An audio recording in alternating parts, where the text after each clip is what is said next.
Beseder, we are up to unit 43 in the more new units that we are learning. The Minucha of Sir Dangor, Sir Naim Dangor, and Sir Moshe Montefiore. Here in the Eretz Chanda Beit Midrash, we've finished the series that defines Muktze Mechamat Gufo, with some stories about toys and the like. And now we're going to ask a different question of under what circumstances could you carry Muktze Mechamat Gufo? What Heter, what special specific Heterim do we have to carrying Muktze Mechamat Gufo? So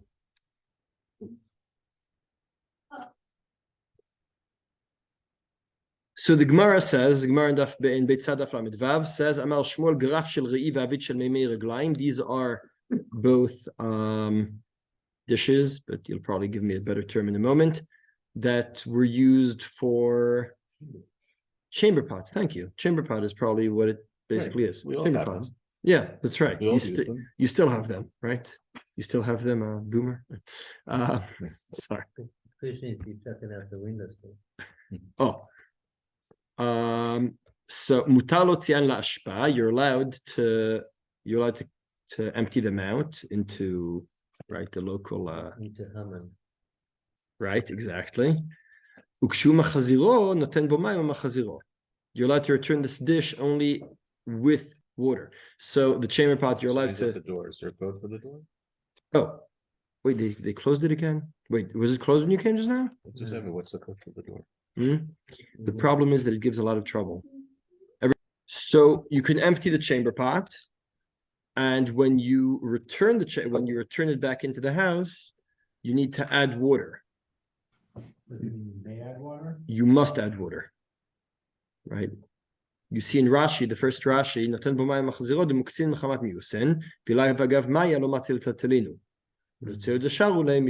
meaning you're allowed to take it out because of Kvod Briot, but what's the heter to return it? You put in the water right away as soon as you dump it out? Yes, you dump it out, add the water, and then you can bring the water back in. Now, of course, you may ask, what's the water? What's the benefit of the water? What's the water? What are you going to do with the water? Running water, then I wouldn't be using a chamber pot. All of a sudden, I have running water next to my garbage. Oh, the assumption is that you do. I mean, whatever. I'll figure that out. But the more surprising thing is, what are you going to do with this water?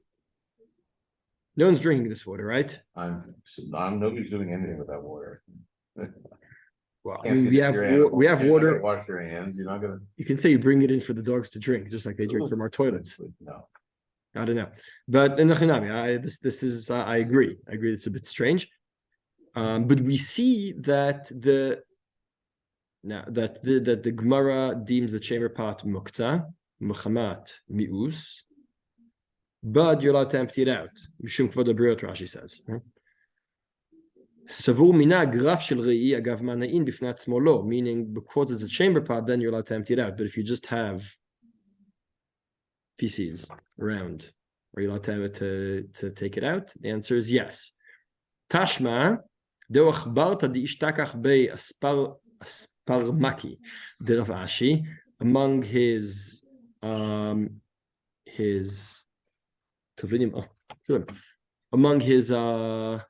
what's the word? Herbs. He had a dead mouse. You can hold him by his tail and throw him out because it's yucky. So even though you have nothing to do with the mouse, right? What are you going to do with the mouse? With a dead mouse? It's Muktze Mechamat Gufo, right? A dead mouse. put battery in there for Shabbat. Well, if we had if Rav Baruch is here, he can tell us that you could feed it to your cat. But Snake. what? Or snake, yeah, whatever. But the point is, right, clearly, oh, he is here. Sorry. I wasn't sure if you're here. So he is here and he's all in on getting sending mice over to your cat. But so we see a couple of things. First of all, the comparison between a dead mouse or a dead rat and the feces, right? It's the same heter. Right? And the feces. The feces. Fecal matter. Thank you. So, yes. The chamber, emptying the chamber pot, right? We see these as as similar enough that that in both cases it's yucky enough, and there's enough kvod habriot requirement here that you're allowed to just empty them out as they are, even though they're muktze. So despite being muktze, you're allowed to carry them because there's only so far that what you're allowed to, what you're expected to cope with in your house on Shabbos. So is unique Heter for Muktze, or is it the same as any like banana and kvod habriot? it's a good question. Kvod habriot. So it's a good question. Kvod habriot we see in many places in the Gemara and Brachot. His question I'll reiterate for the Zoom people anyway. In the Gemara and Brachot, there's a discussion about kvod habriot, whether kvod habriot is doche doraisas even, but definitely drabanan. There's definitely a case for being doche. It seems that here it was within the original takana. In other words, it's not that we have a drabanan and then there's the rule that anything kvod habriot is doche any drabanan. Ella, when they first instituted Muktze, they realized we're gonna have a problem because what are people gonna do the chamber pots on Shabbos? You'd be stuck on Shabbos. You can't live like that. So they already made that stipulation to begin with. What the hell mean of the chamber pot is Muktze? So it's a good question. Rashi talks about Muktze mechamat mi'us. Well, first of all, what are you going to do? The chamber pot or the fecal matter? Well, the fecal matter is Muktze. What are you going to do with it? But right, what you can do with it? It's just something. It's something to get rid of, basically. It's not that, no? It's an interesting question, but Or, sense of smelly garbage or something like that. Or Yeah, is anything Depends Muktze on what- machamios that doesn't have the something that has. sorry. anything Muktze machamios that does not have the Heter? So we'll get to that in a moment. It's a good question. Yeah. It's a fair point, but we're gonna discuss it within a few things. So the truth is that there's another place. I hope everyone had their dinner already and whatever, because we're gonna be doing a lot of fecal matter this evening. We have another Mishnah. That discusses what to do with it when it's around the house. The Mishnah in Perek Zayin at the bottom of the page. So you're allowed to put a dish over certain things to keep them in place, to keep them out of harm's way, or keep the kids out of the harm's way, right? And the Gemara says, why would you do this? You're just like you could get rid of the chamber pot, you should be able to get rid of this too. So why do you have to cover it? Or why would you do that? You can just get rid of it, right?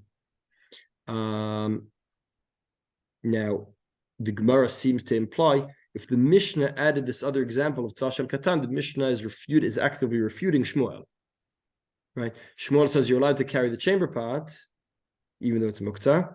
So why does the Mishnah say to cover it? Presumably that would mean that you're not allowed to carry it. Otherwise, the Mishnah wouldn't say cover it. Right? Who does that? Meaning,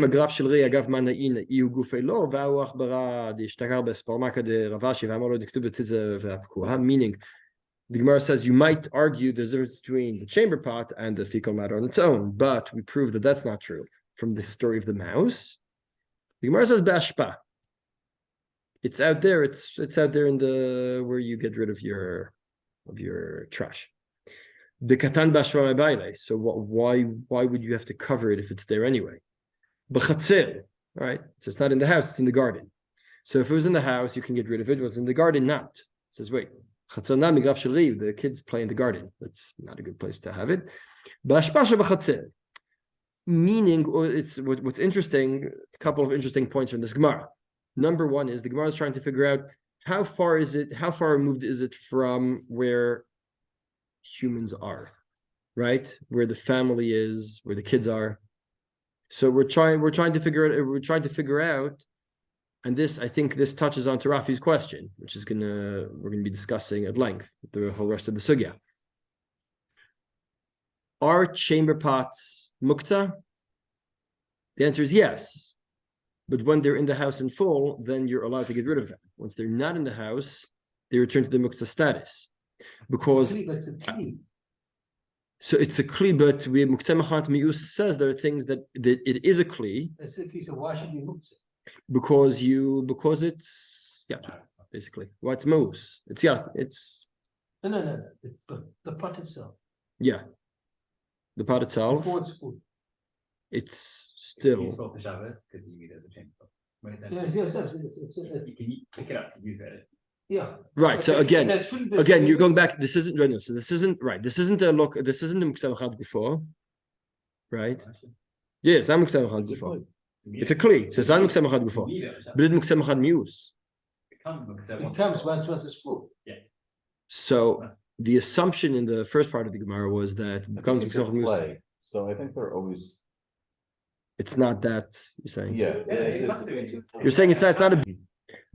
On page 1, we see that the proximity to where the human interaction, where the humans are, right? If the children are playing in the garden, so of course you can't leave fecal matter there, right?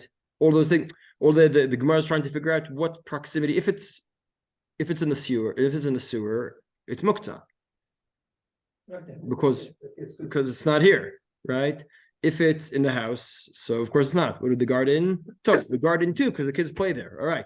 And if it's in the place in the garden where you leave all the zeh, there it's kind of a middle ground, right? Where you You're saying there can wouldn't cover. be enough of a justification to actually carry it out. What, sorry? You're saying there wouldn't be enough of a justification. Right, exactly. It's far removed enough that you can just put something just put an obstacle and then the kids will keep away. Right?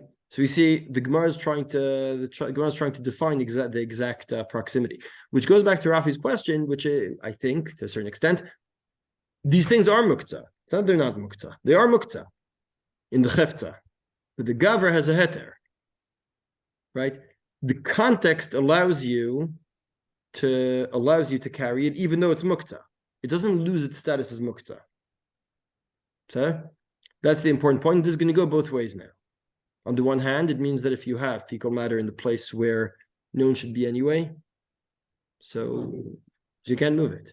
We leave the house anyway, It's a good question. So the categories are going to go. This includes the ashper as well. The ashpa, the real ashpa is like the sewer. Yeah. Check that. Pick up the ash and check it out. Oh, we'll get to that. Yes, we'll get to that too. We'll get to that too. Sorry? If you're on a teal and it's not in your house, you'll carry on, you would never know when you. If you're at Tiul on Shabbos, you're saying the You see kids. the bathroom by a tree. Thank you for that. You couldn't clear it up. You might say well, it depends on the Tiul. If like Meaning if it's right, so I think you do need to. I think when you say Kvod Briot is also the Kvod of the next Briot who want to come pee on the tree, but Kvod Briot isn't only you. There are the people, right? Kvod Briot is whoever's going to be on this Tiul. But yes, if you're in the woods and like no one really comes here, whatever. What are you doing there on Shabbos? Whatever. I'm saying in the park, yes, you should not leave. No. How many times you? Yeah. You went to Not very well. go contact them. We're talking about. No, Yeah, of course. You're what are you gonna do? Just scrape it up. What are you gonna do? Yeah, Nachinami. So let's see the Gemara in Kuf Kaf Dalet, because now we're going to go in the other way. The Gemara on the bottom page 2, in Kuf Kaf Dalet. And how do you clear the table on Shabbos? So I have a new chumrah. I don't clear the table on Shabbos. Good chumrah. Amaru Rav Safra. That's okay. Right. According to Rabbi Nechemia, it says you're not allowed. You can only. Rabbi Nechemia was the most machmir, more than Rabbi Yehuda. Right. Rabbi Nechemia says everything's muktze on Shabbos, basically. So what do you do? So you're allowed to carry the plates to the table, but why should you be allowed to carry them back? Amaru Rav Safra midav agraf shel rei. It's just like Gaf Shel Rei. Now, this is kind of surprising. What do you put on these plates?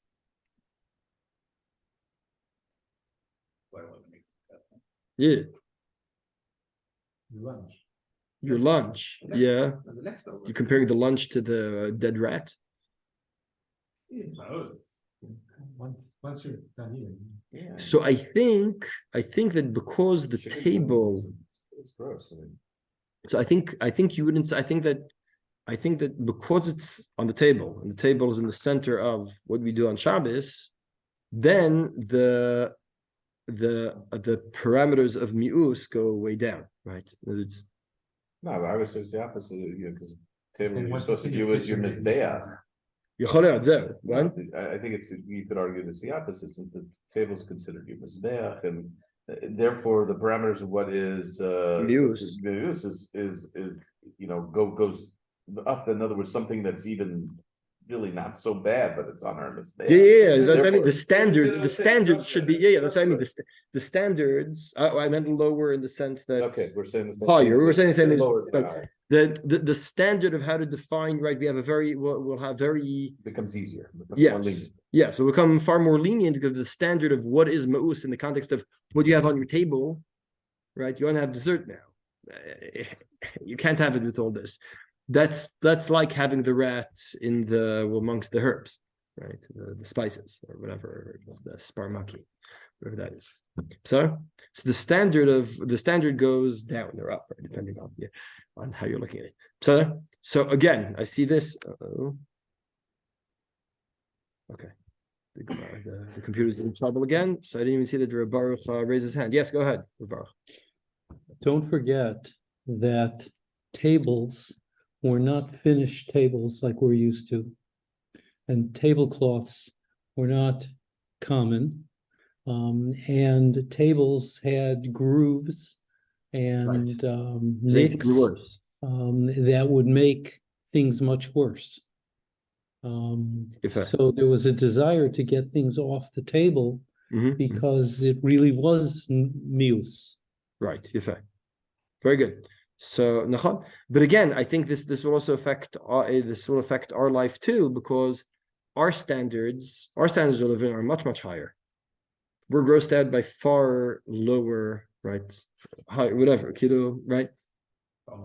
Right. I like to take the main dish plate off the table before we serve dessert. Right. I have some people in my family would be very comfortable just having dessert on the same plate that they had their cholent. Not Yaakov, but I think others. I assume that you have cholent for dessert. Anyway, so the standards, our living standards, our expectation of our hygienic expectations, etc., and the expectation of cleanliness. I'll say more than just the tables. Think about the floor. Their floors, most houses had dirt floors. That means the dirt fell, and good luck. You're not gonna sweep the floor because you'll hit, you'll end up in China, right? One less floor. So people coped with whatever on the floor, and it would attract insects and mice. Mice, right? And nowadays you have crumbs on the right. When anyone here ever had a child who made a mess around their high chair? Never happens, right? Every Sudat Shabbat, it's like, oh my gosh, right? Oh, Heter. So we see. This raises an interesting machlokes rishonim. The Mordechai on the next page brings a machlokes rishonim about candles. When you say candles, what you're talking about is talking about a vessel that has a wick, and you keep on filling up with oil. Not necessarily always the cleanest oil. Right, it's also ma'us. It becomes yucky because the oil spills over, and you're not always using the cleanest kinds of oil because you need something cheap. Right. So again, our Hanukkah ones are very clean relatively, right? But theirs is like you have a vessel you use you're using day in day out. It becomes all full of the, what do you call it? The black, the soot. You get sooty and it gets oily and it's yucky. So you put it around the table, so you can have some light at the Sudat Leil Shabbat. The question is, what can you do in the morning? Could you get rid of it in the morning? So Mordechai says, you're allowed to carry it. There's Muktze Chadisur. There's a different story. You don't want that on your Shabbos table in the morning.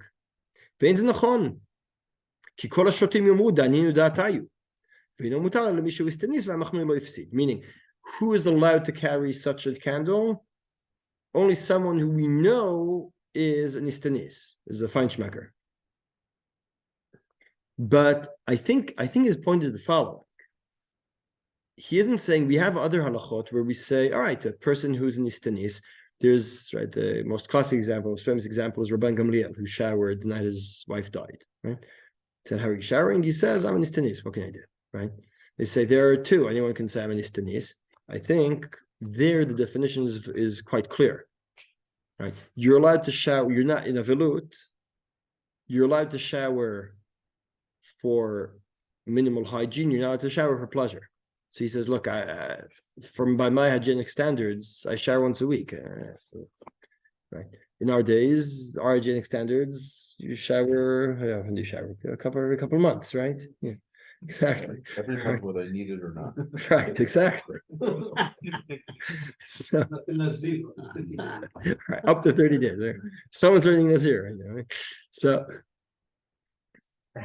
there our definition of what an istanis is, what shower is allowed, what is not, is clear. There are clear definitions to work with, and you say, all right, istanis, not istanis, what do you do? What is your goal here?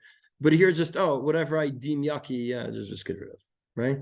If I don't like it, I'm not comfortable with it. So anyone can say I'm not comfortable. You can start moving Muktze all day freely, right? Oh, the Shirak over here is making me uncomfortable, right? So we'll go all woke, right? So it make me uncomfortable, so I can move all the Muktzes, right? It's so I think that's why here he says more. He doesn't really say, oh, you're istanis, so fine, right? Now there are halachot. Theoretically, we should say as the standards of living go higher, so it'll be easier to carry more Muktze because of this. But the Mordechai is worried about this because he says you haven't defined the standards very clearly. Like how uncomfortable do you need to be? 7, 3? And they seem to be personal. At what point do we worry about Mardayan, where we say, oh, right. Everybody can take this other. I saw him, but maybe he has a very high standard. Right. It becomes too subjective. Right. It goes back to what I said before. We're talking, but by definition, we're talking about a gavra issue, not a chafetz issue, that's right? Very public. I think that's a bigger issue. You're saying the public aspect of it. People will see. Yeah, we've got plenty of things that are subjective, but they're not. So that's why the Rima tended to be machmir, really. You see, יש אומרים, דמישהו הסתניס והנר מאיס עליו מותר להוציאו, תעביר לידי גרף של רי, והמחמיר לא הפסיד, meaning, it really is better to machmir. You're better off being machmir. You're allowed, but still, right? The Bach disagrees. The Bach has a great thing here. I'll preempt the Bach, and he says, machmir lo yafsid. The Rama says, machmir lo yafsid. The Bach says, what do you mean machmir lo yafsid? Yeah, Of course the machmir was mafsid, right? If you're machmir, so you're losing out on the clean table. Machmir lo yafsid. So he says, no, even the Rama doesn't mean that. He means hamachmir yachmir la'atzmo v'hamekel lo yafsid. If you're on the machmir, so fair enough. But that's why he says the point isn't if you're istanis, it's good to machmir. It sounds in the Rama like even if you're istanis, you should machmir. But the Bach says, no, if you're istanis, so go ahead. There's no problem. But if you have a safek, am I an istanis, then the Rama meant to machmir.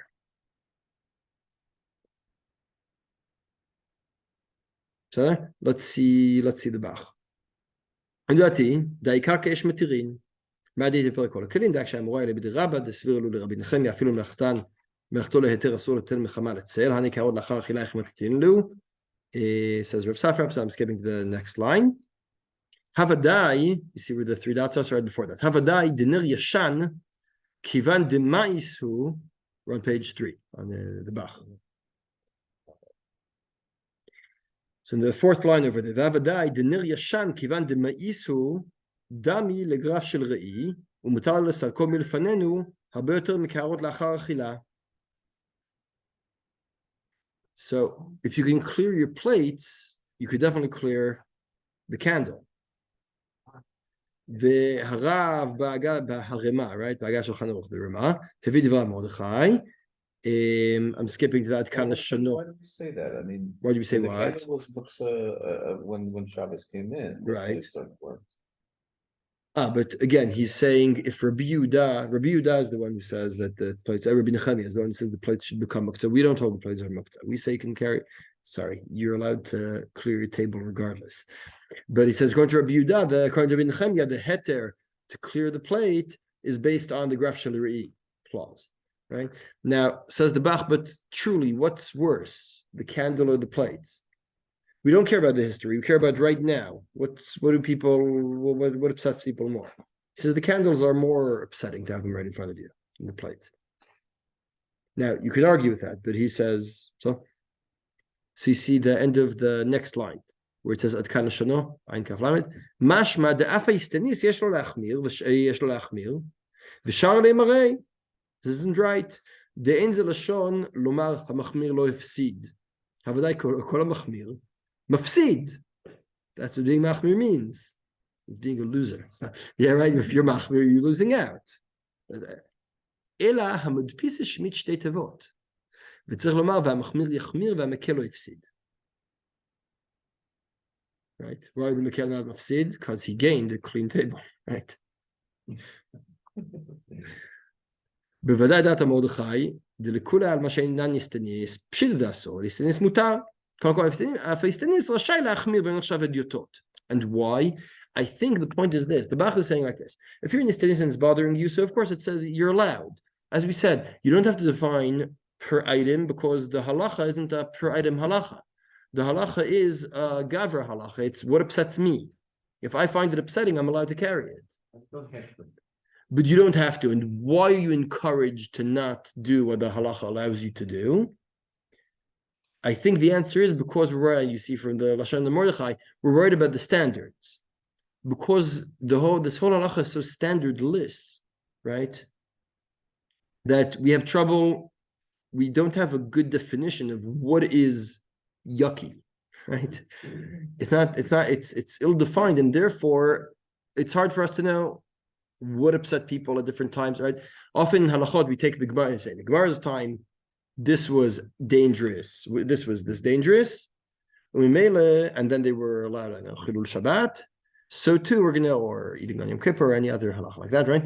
So too, we'll carry that over to our world, right? And then we know we have some kind of idea, we have some kind of standard, right? Kiveger has a cheshbon of if 1 in 1,000 is enough to say there's a sfeik pikuach nefesh, right? Based on the way he understood the statistics of the Gemara's time. Certainly, Kveger does that cheshbon. Fine. But that's there. We say, okay, how far is Sfek Pikuach Nefesh? Anything Sfek, you walk down the street, you get run over by a truck, right? Sfek Pikuach Nefesh. So we say, so we have to define some kind of standard. Here we have no standard. So you can start saying, I don't feel comfortable. All right, what do you do with that? So Rav Baruch wanted to say. So at one point in Toronto, when they were dealing with the recycling of green waste, Okay. You were supposed to put your green waste into a small bin, and then you would take it out, put it in a larger green bin, and that would be picked up by the city. Okay. When it was first thought through and proposed, they didn't want to use any kind of bag for that green stuff because that's in some ways defeating the purpose of the recycling. It doesn't decompose well. But there was an actual meeting and the decision was that the yuck factor was so great that you had to have little bags that would then be the receive the green and recyclable stuff. Did they quote our Gemara to prove the... Right. Yefe. Very good. Yefe.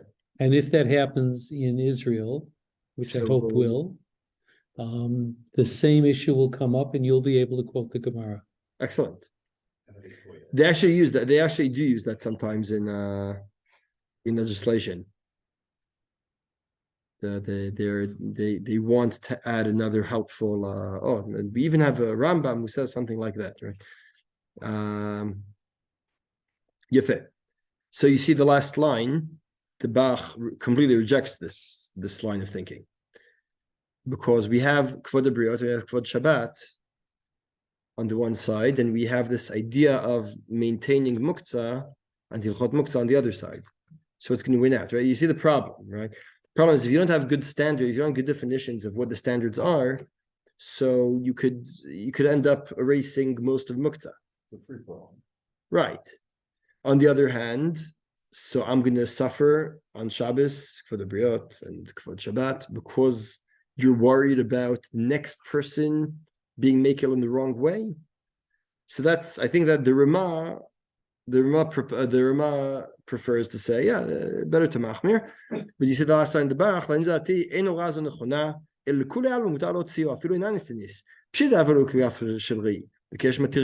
the candles, at least by us, really are not comfortable. They're really yucky. So you're allowed to get rid of them. But even before he says, and I said specifically in our standard of living, you define, right, in the Bach's standard of living, right, there's a bit later than the Mordechai, right, 500 years later, or 400, whatever, 300. In our world, you don't do that. You don't keep candles around. It's yucky. In the Mordechai's world, maybe more. But even before that, he didn't like the Rama, I think because he's saying, again, there are two directions to Machmir here. This is a Rav Lichtenstein thing, right? That the question is not a Chumrah or a Kula, it's two Chumras. Are you going to Machmir in Kvod HaBriot and Kvod Shabbat? Are you going to Machmir in the concern about the long-term ramifications of Hilchot Muktze? So the Rama prefers the latter and the Bach prefers the former. So Besider. Have a look at Rav Moshe, who says what I said about lack of standards.